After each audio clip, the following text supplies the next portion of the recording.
Hello，大家好，歡迎嚟到 Endgame BTC Crossover MSTR 最終章頻道，我係 Tony。你有冇諗過，就算你嘅戶口有幾多錢，銀行一句話都可以凍結晒你所有嘅存款？呢度俾兩個例子大家思考一下。第一個係喺2022年發生喺加拿大嘅緊急狀態令，當時有一班卡車司機喺度抗議。加拿大政府引用緊急狀態法，凍結示威者同支持者嘅銀行賬戶，即使係未經過法院嘅裁判。好多普通捐款者都被波及，存款一夜之間無法動用。第二係喺香港發生嘅2022年，社民連銀行嘅賬戶係被取消。咁當時匯豐銀行同恒生銀行喺冇預警嘅情況之下取消咗佢哋嘅賬戶，導致到社民連嘅組織係冇辦法去運作。銀行係冇詳細講原因，只係講到係一個風險嘅考量。咁可能有人會話，咁我唔去參加一啲嘅示威，我唔去參加呢個組織，咁我咪應該冇問題咯。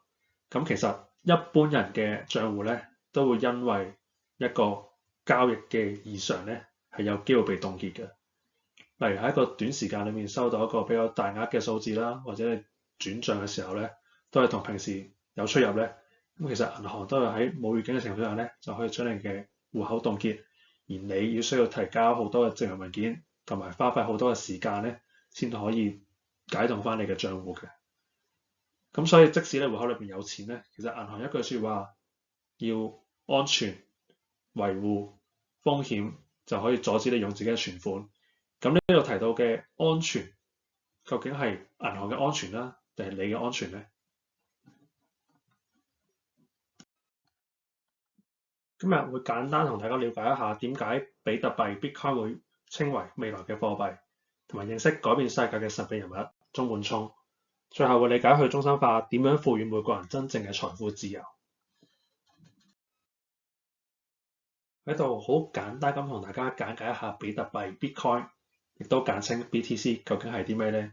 其實係全球第一個真正屬於個人嘅貨幣，你無需要相信政府、銀行。每個人都可以擁有，你只需要最簡單一部手機同埋互聯網就可以隨時隨地咁樣使用。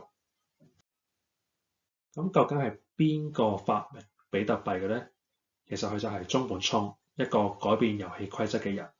喺2008年金融危機之後，中本聰提出比特幣呢個新嘅想法，創建咗無需要信任政府同銀行，同埋冇人能夠操控嘅金錢系統。而直到今日，佢嘅身份仍然係一個謎。比特幣有一個好重要嘅概念係去中心化，佢嘅意思係冇一個中央嘅權力機構係可以關閉到比特幣，因為佢係以數以千計嘅電腦去共同嘅維護。佢嘅系統係比銀行更加之安全，冇人可以去修改，冇人可以去剷除，而每個人都係自己嘅銀行。